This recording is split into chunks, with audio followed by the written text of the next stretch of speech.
All right, here on the west side of Seneca Lake with Dave Peterson, General Manager of both Penguin Bay Winery as well as Swedish Hill over on Cayuga Lake. Dave, good morning. Thanks for bringing us out. Good morning. And before we dive into what we're formally doing here today, I wanted to just reflect on something you commented on as we're walking down amidst the vines, and that's that you're wearing the official vineyard outfit. The stylish boots, and more importantly, as you observed earlier, you got the shorts on, which reminds us we got good weather for harvest. Yeah, not too cold. It's quite a fashion statement, I'm sure, for those who aren't used to seeing some of the wine growers at this time of year, but it's a good sign, really, because one of the things that we're looking for this time of year from a standpoint of grape quality is sunny weather and fairly warm temperatures in September and October, and that's exactly what we've got right now, and the last several weeks have been nearly ideal for ripening. And we're in late September 2009, just to clarify, and some grapes have been harvested, some have not. It's early in the harvest season, actually. The harvest is running late this year. Normally, early to mid-September is the starting point for most wineries. This year, most wineries are starting mid to late September, so we're a week, 10 days maybe behind normal.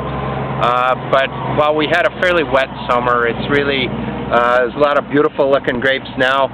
These happen to be Vidal Blanc, growing in a vineyard on the west side of Seneca Lake, and they're probably a month from harvest still.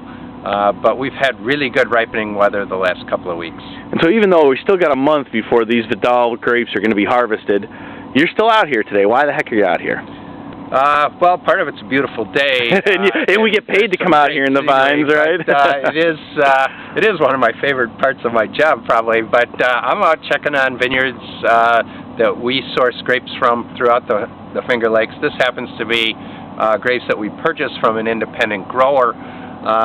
And we really chart a ripening curve. So while these grapes, they may look fairly ripe, they're starting to get a little golden color and everything, we want to chart the ripening curve that goes on. And charting that ripening curve means taking samples, and I've got my little baggie here that I take samples in. I'll take, out of this vineyard, I'll take a total of 100 berries. And I'll be back in this block every 5 to 7 days, depending on the weather and how close I think we are to harvest, and taking more samples out of them. And I'll walk down the row and take a berry here and a berry there, and they're sort of more or less taken at random as I go down through there to give a very representative sample of what's in the vineyard.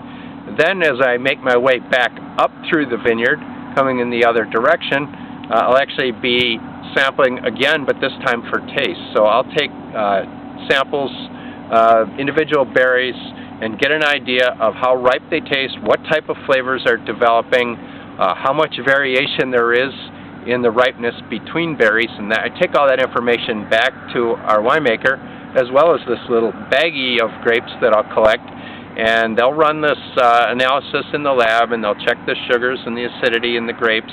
The winemaker will also taste the grape samples that I bring back, taste the juice squeezed from those berries, and then we'll be watching the weather forecast and kind of watching the rate of development or the rate of ripening, how much the sugars and acids changed, and we make notes about the flavors.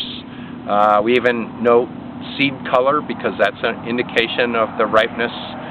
For red grapes, we make comments about tannin development in the grapes as well. So there's all sorts of things that go into this, and we get pretty good at predicting how long we are from harvest as long as we know the weather. We can't always count on the weather, but the forecasting gives us an idea of how far away or how quickly those grapes will progress over the course of the next week. When you say you taste flavors in grapes, to me, I'm a lay person, right? Grapes taste like grapes. When you say you taste flavors in the grapes, is it you can actually tell from the flavor in the grape what kind of wine might come out of it at the end?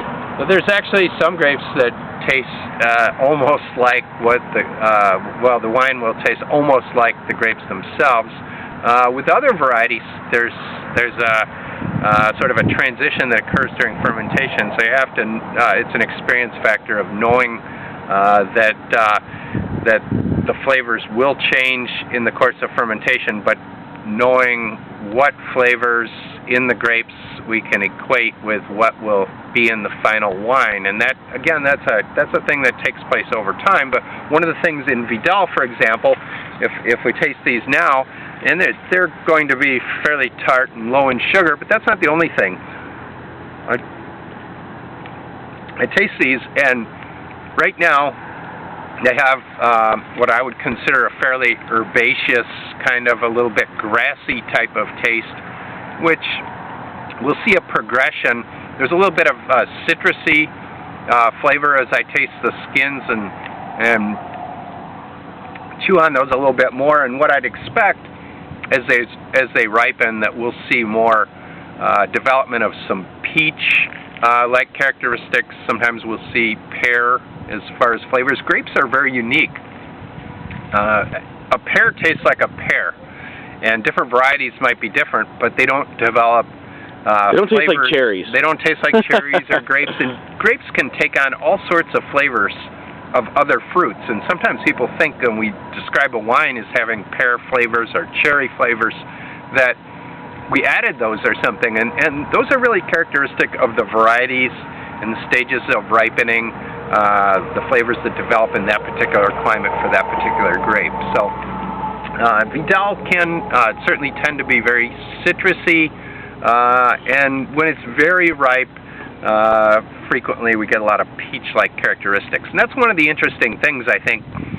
It might be, Vidal, I think, makes a great wine year in and year out in the Finger Lakes. Also well known for ice wines in the Finger Lakes. But it might be in a cool year that we see more of a citrusy style of Vidal. And those can be wonderful. You can get characteristics of grapefruit, real crisp, vibrant type of acidity, very refreshing wine. In a little bit warmer year, the characteristics can swing a little bit in a different way, and that takes on more of the peach, even a little bit of apricot type of characteristics. So one of the fun things about tasting wines year in, year out from a region like the Finger Lakes is that you're not going to get the same thing year after year.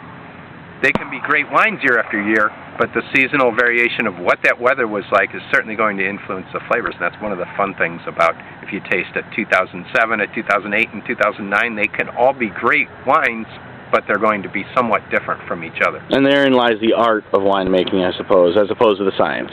Well, there's an art and a science probably involved in and a crafting of sorts as well. And I think a lot of people will come in and wonder how you make wine or what your recipe is. I want to make this wine because that recipe worked for you. And the reality is we're not being secretive when we say there's no recipe, because the grapes are different every year, so we have to adapt the winemaking that takes place. And that's one of the reasons for sampling, not only to determine when they're going to be ripe and the best time to pick them, but also the winemaker knows what to expect when those grapes arrive there in terms of how he's going to adapt his winemaking to what Mother Nature has provided that year.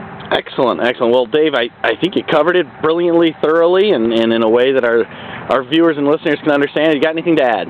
Well, I'd just say fall is a great time to come and visit the Finger Lakes region, and I'm sure that all of the winemakers on the Seneca Lake Wine Trail would agree with that. And you know, there's harvesting going on, the smell of grapes in the air. You can smell the fermenting wines if you're on a tour at a winery. So it's we certainly encourage people to come out this time of year and enjoy what's going on in the fall season. Some beautiful fall foliage starting to develop right now. So come and see us. And so Dave Peterson, General Manager at Penguin Bay Winery in Swedish Hill over in Cayuga.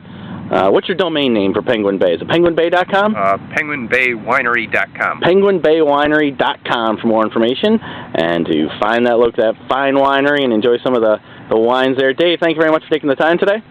Thank you.